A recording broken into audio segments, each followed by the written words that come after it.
Oh man, you ready? Yeah, let's You do sure? this. Yep. All right, what's happening, folks? Welcome back to Coolin With TVP. Here with your host, TVP, or you can call me Tim, however you choose to do so. We're gonna get straight into it, man. Today's episode 2. We talking about interracial dating. We're gonna talk about cultural differences. But I got a special guest with me today. I got a good friend of mine. We've been cool over a decade. One of the best makeup artists in the Bay Area. When you talk about loyalty and folks who ride with you, who keep it 100, you got to put a face in that dictionary. I got my friend T. What's up, T? What's up, everyone? How you doing? I'm good. How are you? I don't know yet. I'm going to let you know in a little bit. Oh, okay. We took shots of tequila, of all things pre-stream. You know I don't like tequila. You guys, TVP likes tequila. He's in denial. Bullshit. No. He keeps ain't saying no way. he doesn't like tequila, but then he drinks it. Look, man, I'm considerate of my people. See, on occasion. That is true. You are very considerate. Well, I try to be at least anyway. I say on occasion. You know what I'm saying? You're not finna catch me going to get a bottle and getting it started. This occasion, it seems to be happening way more frequently than what it used to. Correct. See, because I've become way more caring for my folks. You know what I'm saying? Before I was super cold hearted. My heart started warm a little bit. You know what I'm saying? I try to be more. You warmed up the soul a little bit, huh? Yeah. Okay, I feel a little warm in here now. Mess with that damn shot. Listen, Miss T, introduce yourself. I'm gonna ask you some questions. I'll let you answer, so I don't feel like so you don't feel put on the spot. Okay, good, because I don't like being put on the spot. A lot of people don't. So, what's your ethnicity? I'm full Vietnamese. Full Vietnamese. Yes. Like Vietnamese, like born in Vietnam Vietnamese, or you born in America Vietnamese? No, I'm born in America, but both my parents are from Vietnam. Okay, both your parents from Vietnam. Yes. So you was born in America. Yeah, yes. So your nationality is American. I'm American Vietnamese. American Vietnamese. Yes. So you would say you Vietnamese or American Vietnamese? Usually, because people usually don't care if I'm an American. They want to know what kind of Asian I am. I was finna get there. So, okay. People always be like, where are you from? And then when I say America, they'll be like, no, where are you really from? And so I just go to eliminate all that. I just say I'm Vietnamese. Just say you're Vietnamese. Yes, All right. yes. But we're going to talk on an educational, correctly spoken, informative purposes. Oh, okay. Where you from? America. You from America? Yes. Where in America you from? I'm from California. California. San Jose. Bay. The Bay. Shout out to the Bay. Shout out to the Bay Area. I would hit my air Born horns. and raised. I don't got the board near me to hit the horns, but shout out to the Bay. The Bay has been love, been out here for a while. So definitely shout out to the Bay. So we good people. You know what I'm saying? We've been cool for a long time. And this is you. We talk about this a lot offline. As you know, I like to talk about that real talk offline. That's why I wanted to start the podcast and, be more Tim instead of TVP. Okay. So those who can relate to what I talk about outside of the Vegas realm. A more deeper dive into personal, relatable That's right. topics. Okay. Interracial dating. You do interracial dating? I mean, I have, yes. You have? Yeah. You got a preference? Well, I don't think I've experienced enough different races to have a specific preference. What ethnicities have you dated? I've dated Vietnamese. Okay. I've dated Black and Mexican. And Mexican. You got a preference of those three? Because they say once you go black, you never go back. You think that's real, or is that just some crazy talk that they say out on the side? So I can tell you, I dated a Black guy, and after that, I dated a Vietnamese guy. So I guess you technically do go back. Was it the same though? No, absolutely not. It wasn't the same. It wasn't the same. Wow. But I technically went back. When you went back, did you want to stay back or did you want to move on, or did it really not matter to you? During that time, okay, because it was like a 5-year relationship. Okay. During those 5 years, I didn't realize that I didn't want to stay, and a part of it had to do with the sex life, for sure. We keep it 100. Okay. Yeah. Okay. All right. And because obviously we be real. That's what it always breaks down. So they always say, Yeah, and I'm not going to say it was just size. It was just sex in general. The whole thing. The whole experience. Yeah, the whole experience. It wasn't it. Don't know what they doing. Yeah. I hear that a lot, man. Okay. Do you believe that though? Do you believe since you've dated guys from multiple ethnic backgrounds or races, however folks want to call it, because it's technically ethnicities. It is. Since you dated guys from multiple ethnicities, do you think that it makes a difference?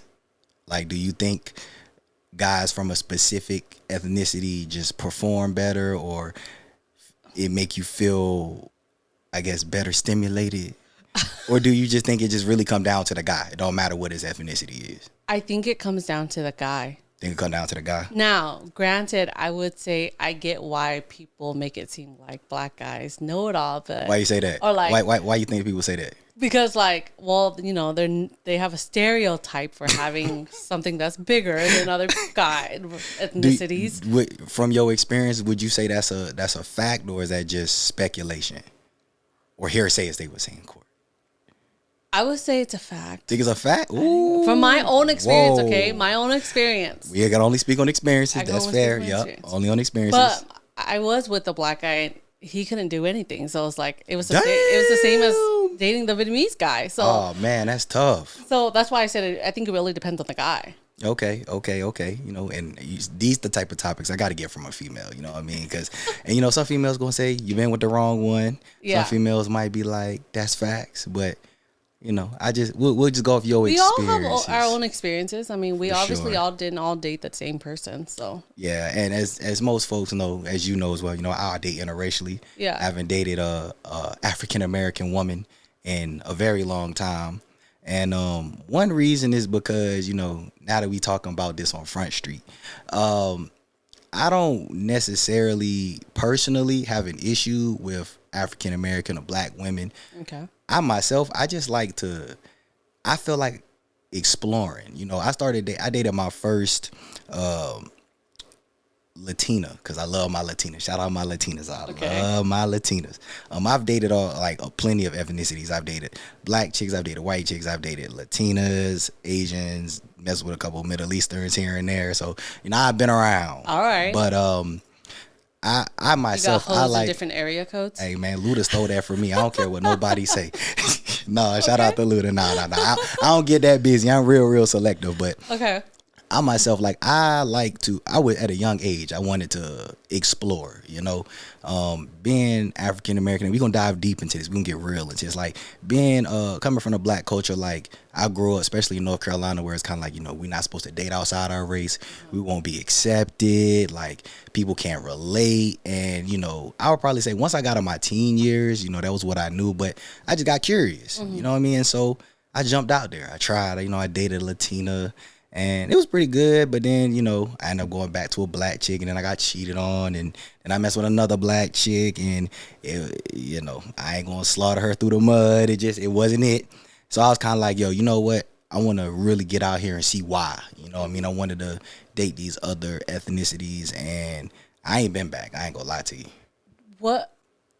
What made you want to explore? Is it because you got cheated on a couple times? Truthfully, and that's what I'm saying, we speaking from experiences. Like me personally, I was just curious.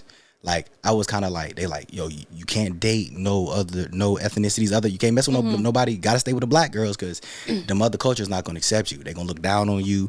And, you know, obviously being real, we know being like me being black, like we going to automatically be stereotyping profile just by what we look like and how we dress. You got tattoos, you a thug, you know.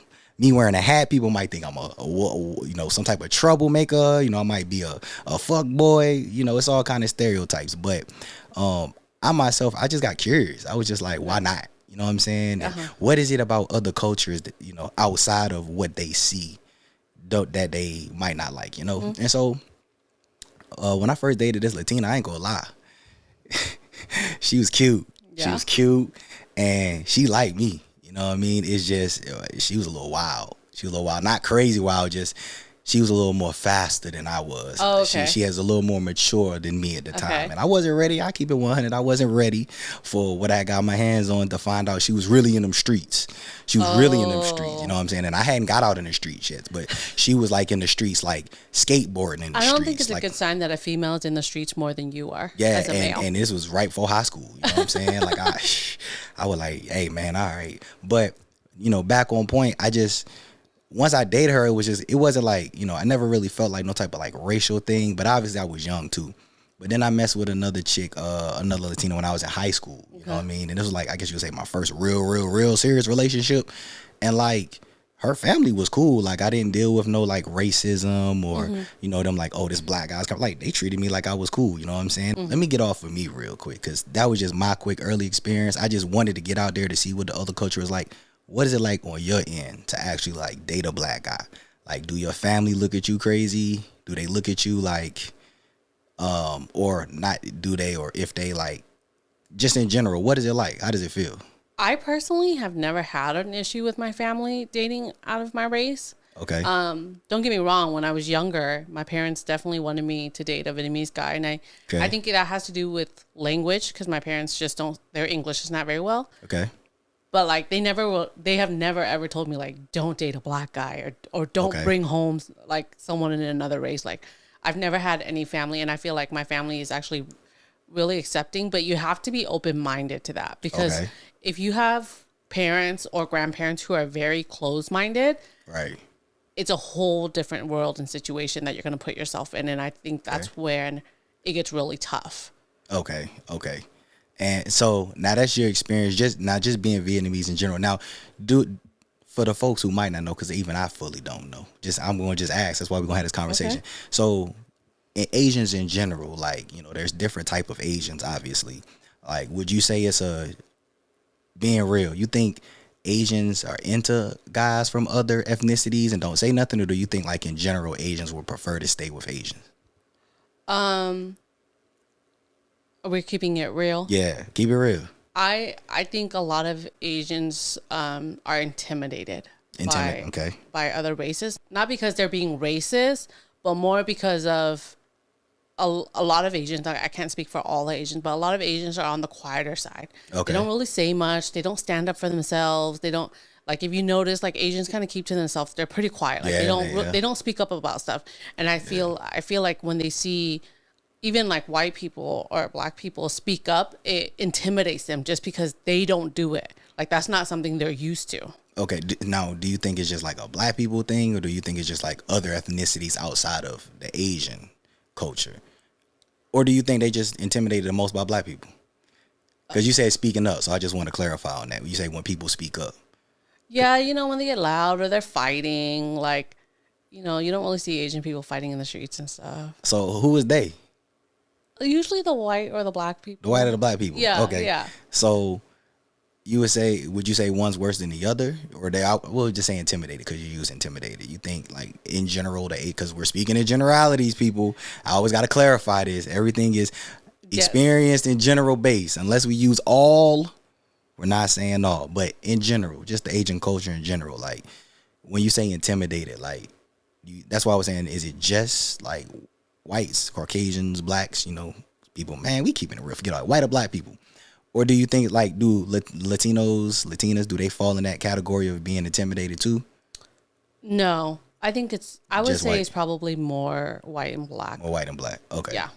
All right. Now, do you think that's because of what's portrayed on the media, or just what they've experienced? I think both. I think social media has blown things up to make certain race seem worse than they really are. Okay. And I think that has to do, honestly, with even the demic. Like, they made Asians portray a certain way, right? Because of social media. They try to blame the Asians for starting the virus. Yes. That shit crazy. And so I think that social media has a big part in that, in portraying certain things. But I think there's also some experiences, and it depends on where you are from, obviously. Right. Like, so I'm from the Bay. So if you go to Oakland, Oakland, it is a little scary out there. I'm not gonna lie. Yeah, I've been through there a few times. Yeah, so I think, like, let's say you have experiences in Oakland, like, I'd be like, oh, I can see that, or I can see why, because that's just how Oakland is. So it really depends on your area too, on how you experience it. Obviously, it's not gonna be the same for everyone, but like, if I was to go to Oakland and let's say a brawl broke out on a highway, I wouldn't be surprised. Okay. So how that affect? So you basically, are you trying to say that where you from plays a factor in the intimidation, or do you think just because of everything that's highlighted on the media, that what is seen on the media plays a role in how y'all culture view like blacks and whites? I think it has to do with both. But are you asking me one or the other? Well, okay, let me clarify this because I did ask like about if the media play a role. So like, let's say a black guy want to come holler at an Asian. We gonna use general terms. All right. Okay. Shout out to my brother. Shout out fellas. You know what I'm saying? We gonna try to figure this out. You know what I mean? Because I just want you to know it is possible. Okay, it is possible to get out of the barrier. I know some may not want, but let's just say we're gonna just talk in general. Let's say a black guy wanted to talk to an Asian chick. First of all, what do you think the odds are? Like, give me a percent on a 1 to 10. We'll just say the average black guy trying to talk to the average single black guy trying to talk to a single Asian chick on a scale of 1 to 10. What's his odds of her like actually being interested? I think you got a 50-50 chance. Really? Yeah. 50 in 2024, 50-50? Yeah. Especially in 2024. I think you see it a lot more now than you did like, let's say like 10, 15 years ago. But you just said in general, like Asians don't like black or white people. I didn't say they didn't like you. You said intimidated. I said we get intimidated. Yeah, I didn't say that. So intimidation don't translate to like not having a chance. No. Really? Because I mean, if they're intimidated, that can possibly mean like, okay, damn, he might protect me because he a little crazy. Like I know he'll throw down if I need him. Oh my God! And you think that's a general consensus, or is that your crazy ass? That don't sound like a general statement. I didn't say I thought that. I was just saying, like, you think the general female population feel that way, that they just intimidated, but they'll give you a chance? I think nowadays, yeah, you have a higher chance of being able to might get an Asian chick. Hey, that's crazy. Hey, but you have to do it because here's the thing: Asian girls usually are timid. So you kind of got to bring it out of them. Okay. So sometimes you got to press a little harder. Like, it's not like we're not so open where we're like, ew, no, we're not talking to you. Like, you sure? We're going to entertain you a little bit. Or you capping right now? You serious? No, I'm serious. We're going to entertain you. Know what I mean? We talk about stereotypes because I'm going to speak from a black guy. Yeah, but that's how we feel. We try to come holler at y'all like, how you doing or what's good. You know, obviously the approach is different. That's going to be a whole nother conversation how to approach women. But you trying to, so you think that you saying that's real? I can come holler at an Asian chick and she might be receptive. She just might be timid. That's why I'm saying you have to bring it out a little bit. Like, just keep talking. How much you got to talk though? Because you said y'all don't really talk that much. How much you got to talk? Because a lot of people don't got a good talk game. You know what I'm saying? You're right, and that's a personal problem.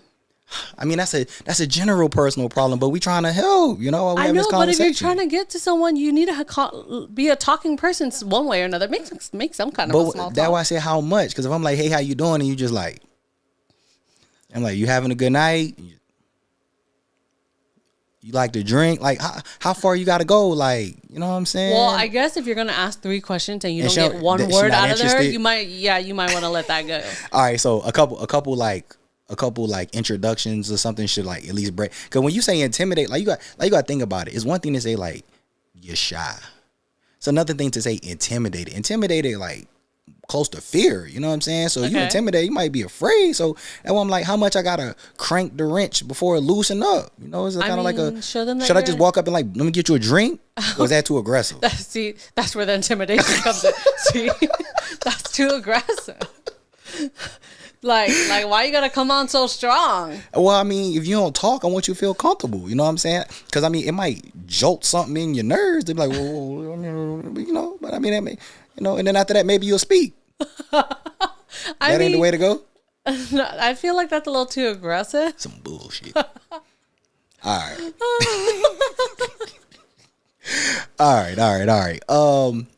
So for the folks out there who, because you know, I know we kind of went off on that one a little bit, but so folks, like, we're gonna go to interracial dating, and obviously because you Asian, you are one part of the interracial side. But just from your experience, because you said you've dated multiple ethnicities, like, do you think other cultures feel the same way? Like, how accepted do you think that? Obviously in 2024, there's a lot of interracial dating compared to how it's been before. But, you know, a lot of people like Instagram be flexing for the gram. You know what I'm saying? Like, folks like, oh, yeah, you like you. But then when they walk away, it's like, some bullshit, won't fuck with him. Like, in general, you think that, and I'm going to just speak as a black guy, like, how do you think other cultures are truly open to dating black people? Or do you think that people still intimidated? I think that people are still intimidated, and I think that has to do with the older generation. So once they're gone, it'll be fine. Oh, so we got to get these old folks out of here. Yeah, get them out. I'm saying not literally. We're not. No. Not like literally. That's not a literal statement. You just, as time goes along and their time comes, you know what I'm saying? And everyone's time's gonna come one day. Yeah. I will. Yeah, I don't want to push that no type of way. Like we trying to do that now. So, as the newer generations become the older generations, you think it'll become way more accepted? Yeah, I think it really has to do with the older generation. And when I say older generation, I want to say like, you know, the ones that are like the 60s, 70s, because there was a lot of segregation. Is that, are they not the boomers, are they? The 60-year-olds? No, they are the boomers. Are they the boomers? Yeah. Oh, so the boomers they gotta finish exploding. You know what I'm saying? And then okay. Yeah, that sounds about right though. Because that's around segregation time still, right? And I feel like mentality wise, they still think of segregation because that's what they grew up and that's how they grew up. True. And so I feel like as millennials and Gen X or what, I don't even know what generation we're in, but as millennials and stuff came in and we became more open-minded and it was more open to date interracially, and it was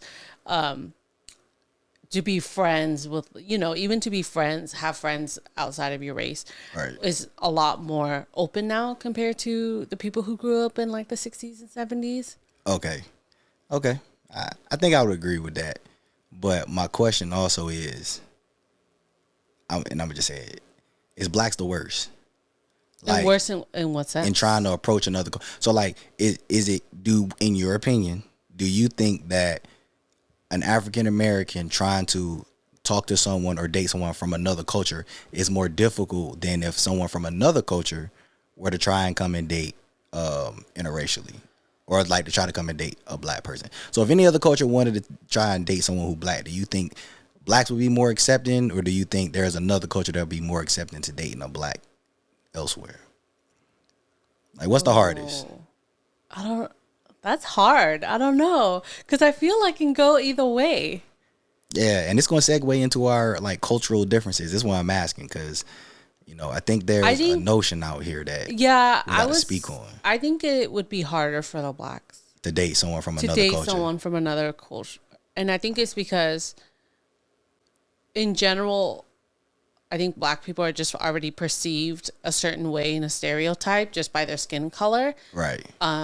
And so it's like automatic, where it's like almost you see them and you automatically judge them kind of thing.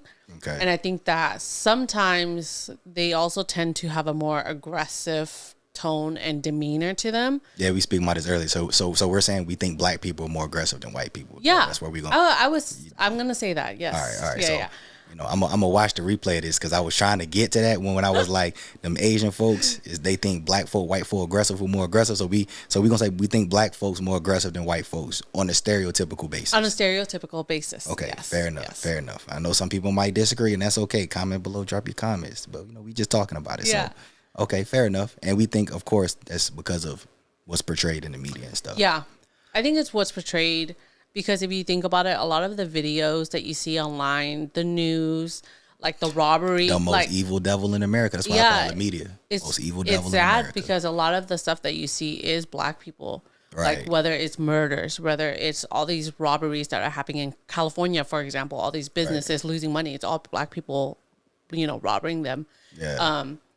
But obviously not everyone's like that. It's just, it throws a stereotype and programs people to think that. Program, that's a powerful word. It programs them to think that, because we see all of this on the news or we see it on social media, it's like they automatically think like, oh, this is all black people, and that's not fair. Right. Yeah. And of course that goes with every culture, but we just saying you think that's what you saying. I mean, I'm agree with you, but I think a lot of our social media and media in general, because the news is media, I think a lot of it is portrayed around black people, whether it's good or bad, because like, you know, if you think about like shootings and stuff, obviously that's a bad thing to happen to black people, to get shot from the police for no reason and stuff. Right. But at the same time, it's still being black people portrayed out there. Right. Yeah. Even though it's not just black people doing it. Yes. Yeah. Why do you think that is? I don't know. I guess they want to program us to for blacks just to be the worst. That's just what they want. Yeah. Yeah. What you think black people did to want to be hated the worst? Because like, you know, that I don't know. Well, what do you think? I think it go back to back in the day. You know, I think black people just have this image by the media as being so bad because black people really can be so powerful, especially if they were to unite. Especially like, you know, and I'm not finna dig deep in history because you know me, I'm pro all culture. You know what I mean? But when you go back in history, people may say that, you know, when you look at how things originally started, that black people powerful if they were to ever unite. I think that's why they want to keep the vision. They can be, and a lot of the times you see them fighting each other. And it's like, what are you guys doing? And what? Yeah, that was. It's crazy because in some instances it's like black folk, we got to get it together. But then other instances like we all for one for all. So you know it can be a conflict. If you think about it, fights, but then you see the unity. But again, that ain't just black people. But that's just what we only see on TV. Though. Exactly. Or we'll say what's portrayed the most. I don't want to make it like that's the only thing on TV because that ain't it. Yeah, it's not the only thing. It's just portrayed a lot, especially in the media aspect of it. All right, so let's while we on this cultural differences, because you know I kind of segued that without even saying I would segue in that, because as someone who's African American, black, that's how it's portrayed out here. You know, like I say, me personally, I love to date interracial. Like, that was my preference. Like a black woman would be at my bottom tier, just because I personally, I know, you know, that's just my preference personally. Been there, done that. You know what I mean? Like I say, I guess you could say like me, I like to be outside of the box. Like when people be like, oh, you only need to date black women, like, you know, because nobody else going to understand you. Like, I think that's crazy. Can I ask why black people think that or are raised to think that you can only date black people? I'm just curious. Well, that's why I asked you, is it the same way in your culture? Because, I mean, I'm going to answer that, but I also wondered the same thing when I was young. That's why I started dating interracially, because I wanted to know if it was true or if it was just people talking crazy. But my family has never told me like, oh, I only date Vietnamese people, like other races. Like I've never had that kind of conversation. And my direct family has never told me that I can only date black people. Like shout out my mama. My mama wonderful. Mm-hmm. She's always been supportive of. She's always told me just be careful. You know what I'm saying? Like if you're gonna do it, like this is what you should prepare for. This is what you can expect. But like she's always been open to like let me go out there and explore and learn on my own. So love my mama, wonderful for that, because I got people who elsewhere. But coming from the South, and again, I'm going to just speak from my opinion as a black person, and then I want to hear this from someone who's Asian, because there's other cultures who may have different standpoints, but we all probably have something in common. Ours was we're not going to be accepted by other cultures, like truly, like because of what we go through with, you know, being stereotyped by police, by being labeled as like gang members and drug dealers. Like drugs is funny because, you know, as someone who's black, like they always talk about black people and drugs and being drug dealers, but like how do drugs get to us? You know what I'm saying? Ain't like we just grew them. Somebody had to bring them. You know what I'm saying? And, you know, and a lot of opportunities for black people in certain areas, you know, that's why they do what they got to do to survive. But being black, we feel like, again, just from how I grew up and the people I was around, that other cultures don't go through it as bad as we do. They don't got to deal with the racism. They don't got to deal with the stereotype. They don't got to deal with the labeling. And so it's kind of like if you dating somebody who go through that, they can relate the most. You know, like dating a black woman, like she go through them same struggles that you'll go through as a black man. But like a white woman dating a black man, like that white woman would never understand what it's like to walk through the shoes of a black woman or a black man, because they don't go through the same like stereotypes. And the same thing for like Latinas and Latinos and, you know, Asians and Middle Easterns. It's kind of like, you know, y'all aren't the most hated. Like black people are the most hated when you look at how we're portrayed. It is sad, you know what I mean? And that was why earlier I said, why you think that is, you know? I mean, it's sad, but me personally, I'm just kind of like, you know, let people think that. If that's what you think about me, cool, but like have a conversation with me. But I also feel like being black, like it's up to you to live up to that stereotype. Like, you know, do people look at me? They could think I'm a gangbanger. They could think I'm a drug dealer. Like, that's fine, but they got to get to know me to confirm that. You know what I'm saying? You can label me as anything, but until you get to know me, you just won't know. Like, everybody who know me, I'm cool. I drink on Fridays on the streams. You know, I got a business, and, you know, I help people. Like, I'm not no gangbanger. I'm not selling no drugs. I do stuff legit. So, and that was a mentality that I grew up with. It's kind of like being in around my culture growing up, you see all of the struggles that we go through, and then you see other cultures don't go through that same struggle. Or if it's like I've been in situations where I was around like a white person and a Hispanic person, and you know the law came around and I didn't get the same treatment that they got. They got away. I had conversations that escalated, you know. But it's kind of like, how you gonna deal with that situation? So that's why I say being black, our culture is pretty much like other cultures aren't gonna understand because of what we've gone through. And since I've left the East Coast and moved out west, it's broadened my horizon to what other cultures go through, which is why I'm now finna shift it to you. We are always we're told, we see, we hear that us black folk, we go through it the worst. From someone who's Asian, granted you were born in America, you know, was your entire family born in America? No, my parents and 4 of my siblings are immigrants. Okay. Do you, obviously you aren't black, so you don't know. But do you think that being Asian, y'all have it easier than not only just blacks, but every other cultures, or do y'all think y'all have it harder? You know, or do you think there's certain things you think are equivalent? I think that day by day, if we're speaking on a day by day thing, I think blacks have it hardest. Okay. Because racism seems like it's never going to end. That's for sure. And so I think that the kind of things that Asian culture or even Hispanic cultures deal with is not racism. It's more of like immigration stuff, you know, and I feel like blacks don't deal with immigration because you guys are all born here. For the most part. Yeah. And so, for the most part. I think that, but if you're going to talk about like kind of like a day-to-day life, then yeah, I would say blacks have it harder. Okay. What struggles do y'all go through? Just so, you know, and that's why I want to have this cultural differences, because, you know, maybe other cultures don't know what other cultures go through. Like me, you know, obviously we cool. I know you Asian. I got friends who are Middle Eastern. I got friends who are Hispanic. So I know what other cultures go through. But as someone who's Asian, like, what are some of the things you went through growing up in America that you think a lot of people like overlook or don't understand? Like, could you even say you've experienced any type of racism being Asian in America? I don't think so. I don't think I've experienced, but I think it's also different because honestly, I'm from the Bay and there's a lot of Asian people. Okay, that's fair. Because I think I think it would be really different if I moved to like South Dakota. Oh, you get what I mean? Yeah. But like, there's a fair amount of diversity in California in general. Yeah, but that is true. It is. Yeah. So it's nice. It's diverse out here. I can tell you, I've gone to the South. Okay. And I was with a black guy, and the people in the South looked at me like I was an alien.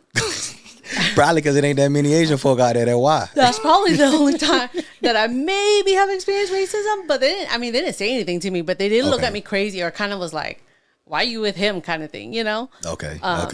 I got some crazy side eyes for sure. But I mean, they didn't say anything to me. But I think that's the only time I've ever been looked at crazy. Okay. But like growing up in general, you wouldn't feel like you've been like profiled or, you know, singled out?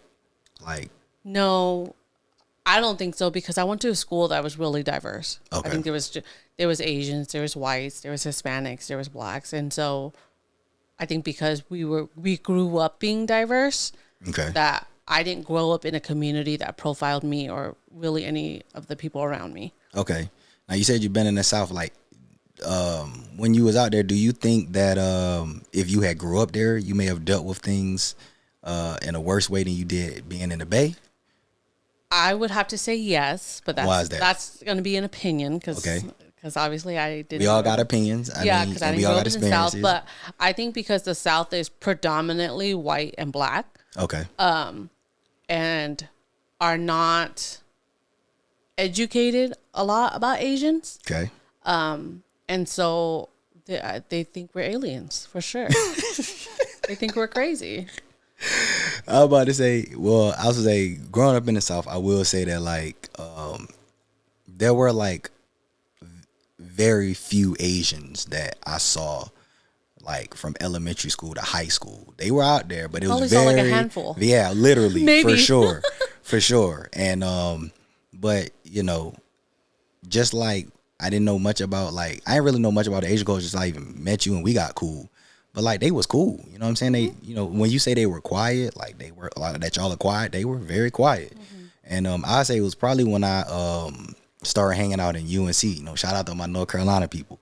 I used to start hanging out on Franklin Street. That was when I came across some more Asian people, obviously because it's college and, colleges be diverse. But it was all love. So I can see why you would think that just through lack of education of other cultures, it might have been different. But I think it's just also being raised differently. In the Asian culture, sure.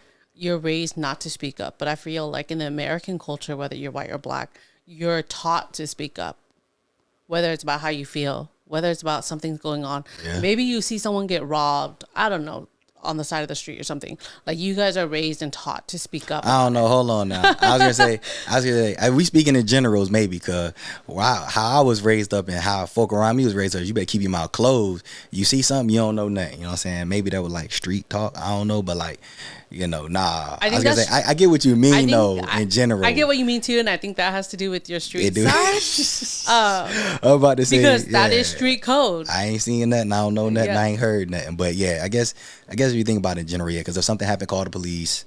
You know, and somebody's in danger, or be the good helping hand. Yeah. Okay, yeah, we're kind of taught to like stay out of it. Kind of like in all instances, like.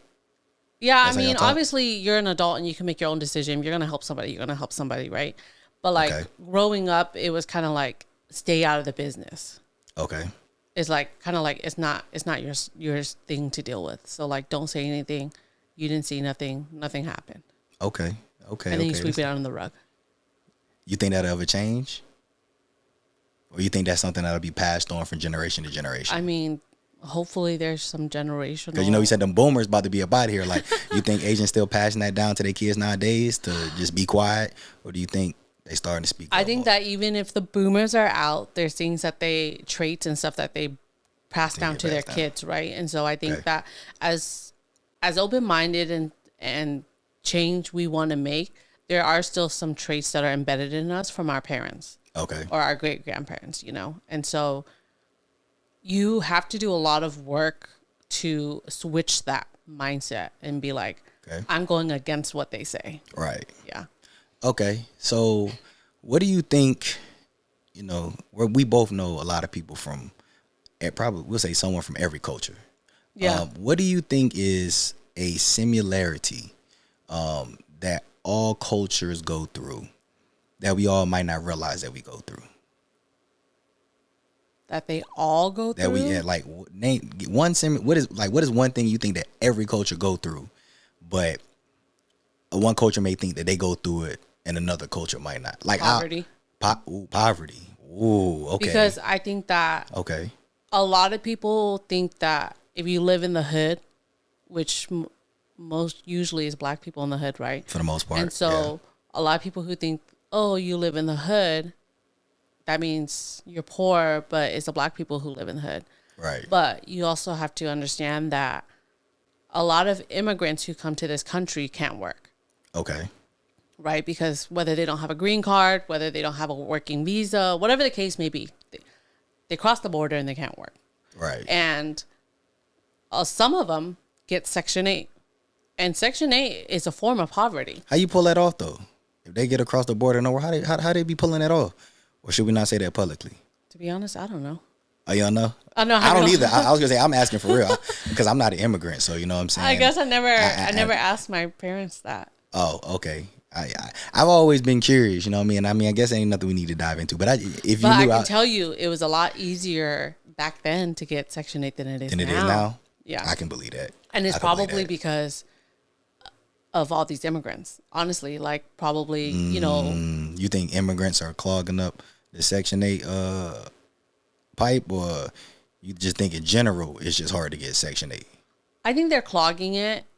But also some of them be doing shady shit. That make it worse it hard for everybody. And and I feel like that's why it's harder now to get something like Section 8. Compared to what it was like, let's say. That's a powerful statement you just made. I'm gonna say that again just to make sure folk might not have caught that, because I know we dropping a lot of cultural game right now. You know what I'm saying? Everybody on YouTube, shout out to y'all listeners, man. Shout out to y'all listening on Spotify. If you on YouTube, hit that like button, hit the subscribe button. Coolin With TVP. Y'all know we finna take this to another level of being human. You know what I mean? Doesn't matter I'm someone on the internet with a following or not. You know, I'm just your average guy. You might catch me at McDonald's one day. You know what I'm saying? Like catch him at the bar drinking tequila. Nah, we're not finna catch me there. Yeah, shameless plug. Yeah, hit that subscribe button. But you said that you think, because Section 8, like you say that, and that's why I asked what you think is a similarity that everybody go through that other people don't think they go through. You believe that immigrants are clogging up Section 8 for everyone in America and making it difficult for every person in America who wants to get Section 8. You think it's more difficult because of people immigrating here? I do, and I say that because wow, let's be honest. There's a whole lot of immigrants. Yeah, I mean, I'm pretty sure maybe higher than ever. I don't have no statistics on that. Y'all can correct me if I'm wrong. I don't have Comment statistics below. either, but okay. my family alone, there's 6 immigrants, and there's total 8 of us. Wow. So for 6 of us to be immigrants, and they have to do immigrant paperwork, or they have to go through Section 8, or this was a long time ago, right? Yeah, they came. Okay. They came into I was the gonna say US this recent. Okay. In the early 80s. Oh yeah. Oh yeah, that's hella long ago. Well, that's what I'm saying. That's why I'm like, they ain't clogging up the pipe. Nah, they're not clogging up the pipe. But But I also just think that, like, because when immigrants come, they don't have an income, and so they're gonna try to apply for Section 8 or food stamps, right? Okay. So I feel like because they're coming from the U.S., they are clogging it because there's so many of them, and theoretically, they have priority because they don't have an income. Damn. Okay. That's a statement. All right. Yeah, and because if you're an American or a U.S. citizen, you have the ability to get a job. That's true. That's a fact. That's a fact. If most people just don't want to get a job. Exactly. And immigrants are the opposite, where they want to get a job, but they can't. Right. Oh, okay. Right.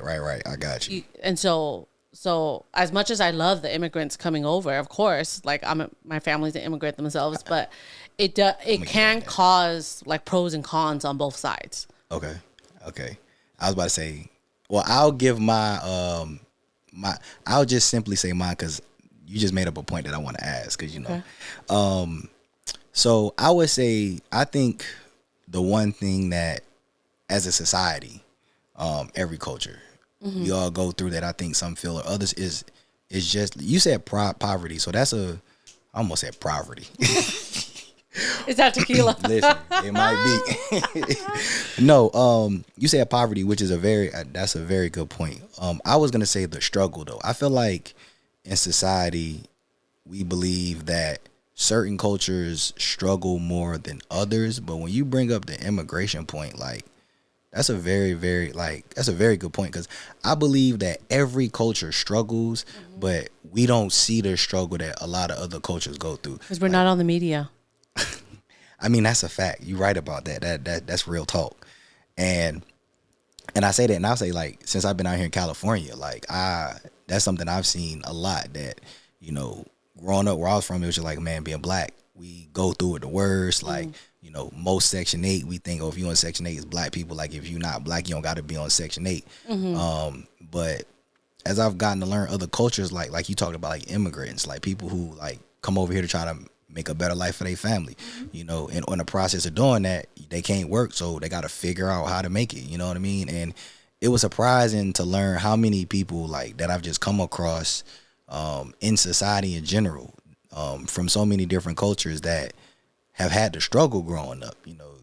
For me personally, it was just kind of like, I'm not gonna lie to y'all, like, other people go through stuff, but you would feel like, black people struggle the worst, and then the immigrants who come over here, like, it's a family of them, but they all figure it out, so they look out for each other. But in actuality, it's like they all struggling together. You know what I mean? And they have to struggle together, because if they don't have each other, yeah, how are they going to survive in America? I mean, that's a fact. They have, and when I say struggle together, I mean when you have 10 people living in a 2-bedroom apartment. Yeah. That's a struggle. For sure. And by choice. Like, I mean, not by choice, but by necessity. Like, they don't have a choice. Yeah. You know what I mean? That's why I said not by choice, but they don't have a choice. Like, survive or be on the street. You know what I mean? So, yeah. But, and again, like I say, just for me, that was why I grew an interest in, like, dating other cultures, because I wanted to learn about other cultures and the more I've become diverse, like moving to California, like all I knew about was like black people. I knew about white people. I know about Latinas. I know a little bit about Asians because, you know, I met some Asians out there. But I moved out here. I learned about Filipinos. I know what the hell that was. I learned about Islanders because I, you know, my ignorance, I was calling them Hawaiians. So disrespectful. I apologize. I did not know. The audacity. Let me tell you, man. How can you call them Hawaiian? First job, I got checked. I was like, oh man, some Hawaiians at work. They're like, what the hell you say? Man, first job in California? Yeah. Oh, that's why. Because you're in California. I was like, oh man, some Hawaiian folk here, man. They like super cool. Oh my God. California's diverse. It's like, first of all, and I was like, they're like, where are you from? I was like, I'm from North Carolina. They was like, oh, okay. We thought you was from Oakland. I was like, fair. All right. You know what I'm saying? But they were like, we could hear in your accent you were from California. Like, they was being funny when they said that. But I was like, but then that's what, like, well, no, like, you have, you know, Islanders. I learned about Polynesian, Micronesian. I was like, what? Like, whole culture shock to me. But there's I'm grateful for that. Different kind of Asians. Yeah, I'm grateful to have learned all of that. But like, they've all had some type of struggle, and like, that was one thing I picked up is that, like, you know, and again, this is just from my experience, that, like you say, they all struggle together.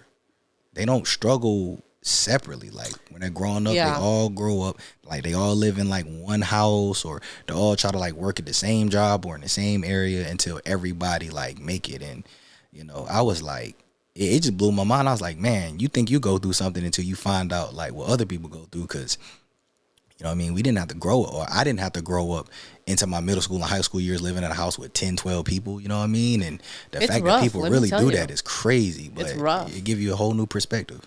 Even being like, so when I was younger, our family was on Section 8. Right. And there is 6 kids of us, and plus my parents, so there's a total of 8 of us. Okay. And we had a house, but what we would do is we would rent out a couple of the rooms in order to pay for that house. Even though we were on Section 8, we still couldn't afford it. So my brothers would sleep in the living room, and then we would rent the rooms out to make some kind of money. That's crazy. That's crazy, man. All right, let me ask you a question since we talking about immigrants and, you know, cultural. Be real, how you feel about this? Because I'm sure you've heard this a lot.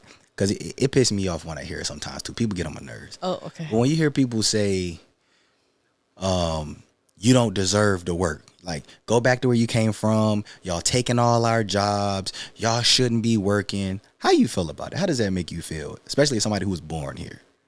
I think it's fucked up. Okay. I think that if someone's coming, whether they're from another country, another state, doesn't matter where you're coming from. If they're coming here and they can have the job and they're good for their job and they're working hard, who are you to tell them that to go back to where they came from because we're taking your jobs? We're taking your jobs because you're not a hard worker, not because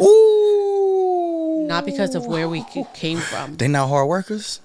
I mean, let's be honest. Like, I'm going to tell you from my own experience that I think that a lot of immigrants, I'm not going to say all, right, but a lot of them will work hard and for a lower salary.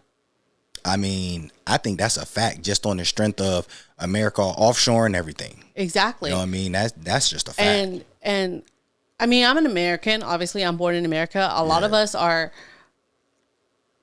I don't want say it. I guess entitled. Entitled? We're entitled. Yeah. Like, we feel like we deserve more and we ask for higher salaries. And I'm not saying that you don't deserve your higher salary, but who are, as a business, for them to run, they're going to pick someone who's going to work just as hard for a lower salary. Yeah, that's real talk.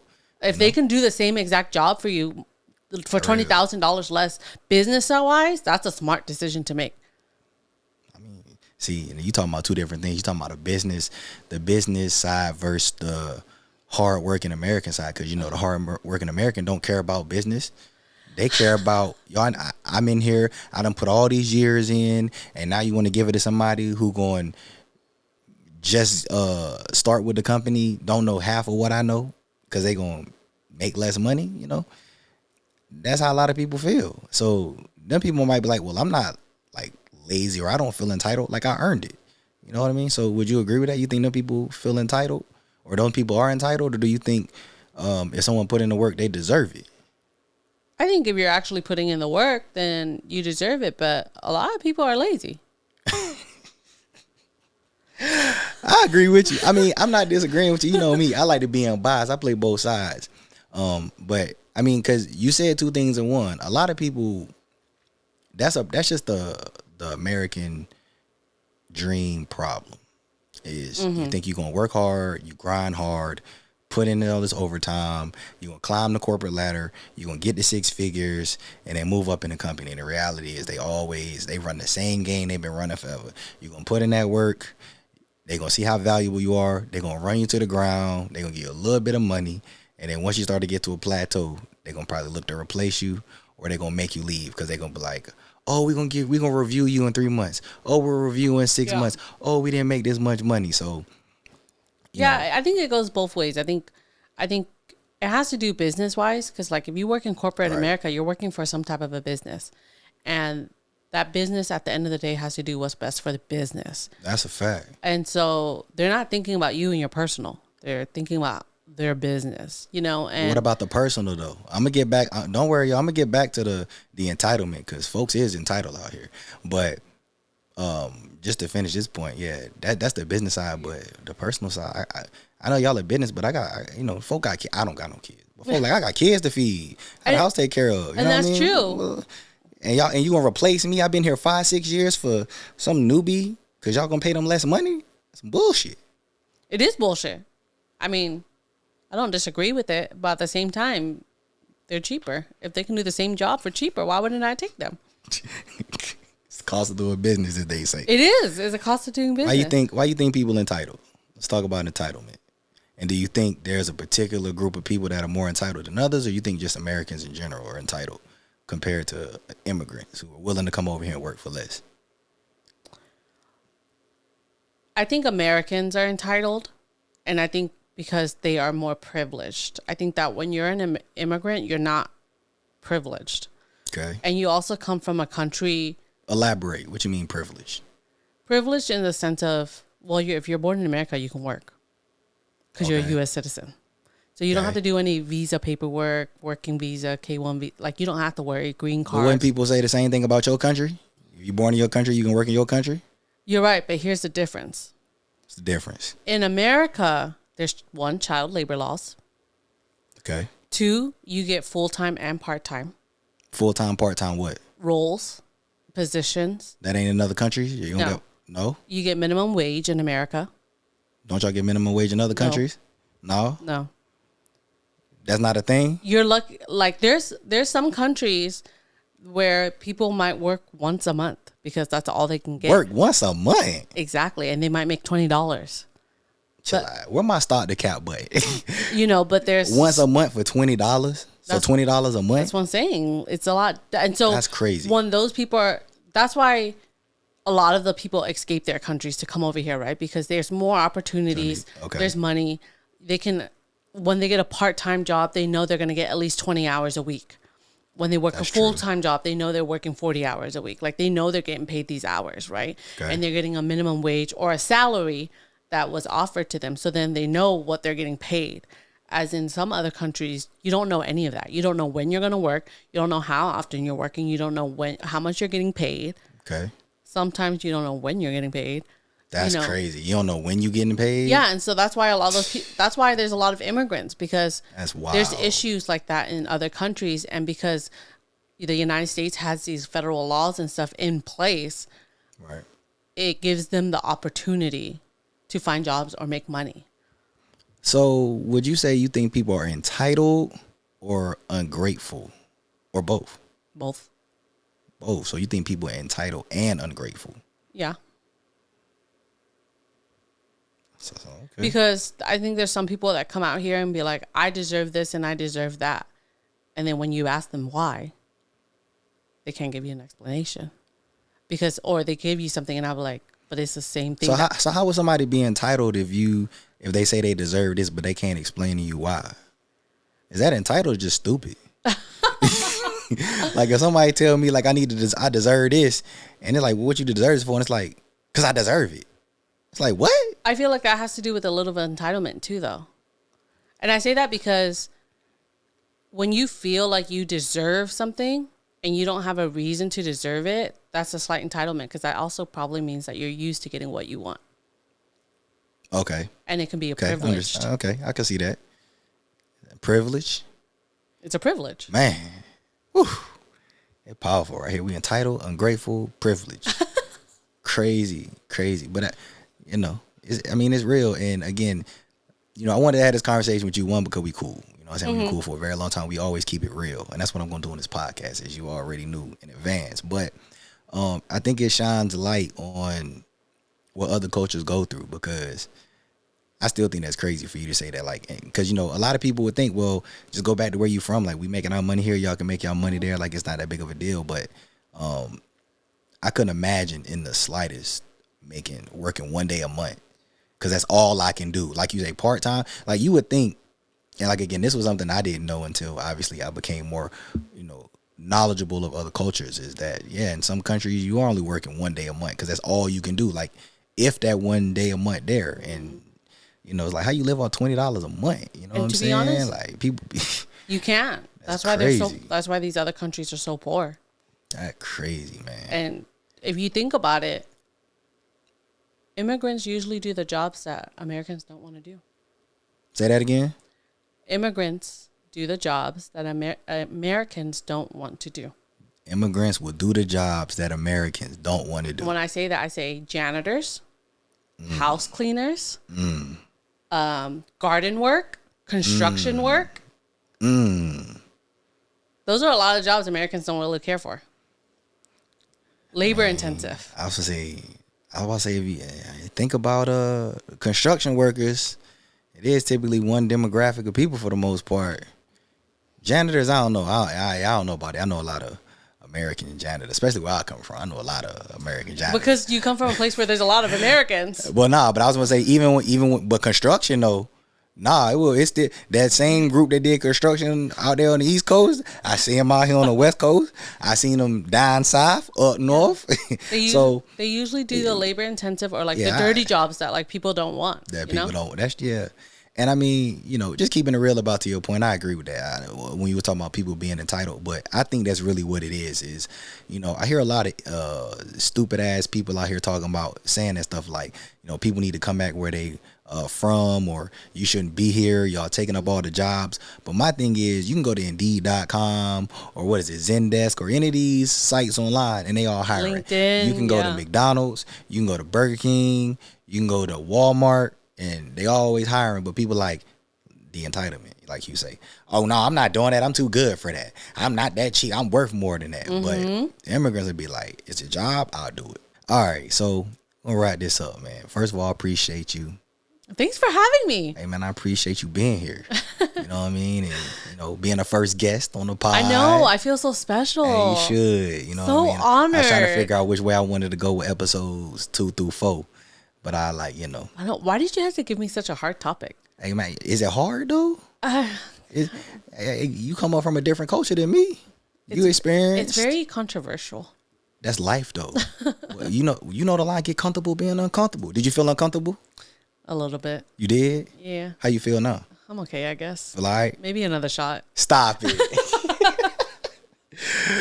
You a phenomenal makeup artist. What's your Instagram so the folk can _THYV. _THYV. If you're in the Bay Area, hit you need me some up. makeup. You know what I mean? One of the best in the area.